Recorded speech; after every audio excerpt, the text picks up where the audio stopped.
You ask Tiger to solve. This deals with linear equations with one unknown. The final result is x equals 1. Let's solve it step by step. Simplify the expression. Group like terms. Simplify the arithmetic. Group all constants on the right side of the equation. Subtract 3 from both sides. Simplify the arithmetic.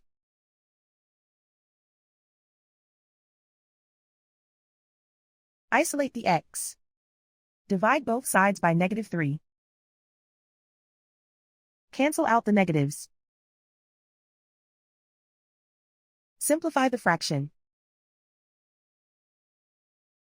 Cancel out the negatives. Simplify the fraction. And so the final result is x equals 1.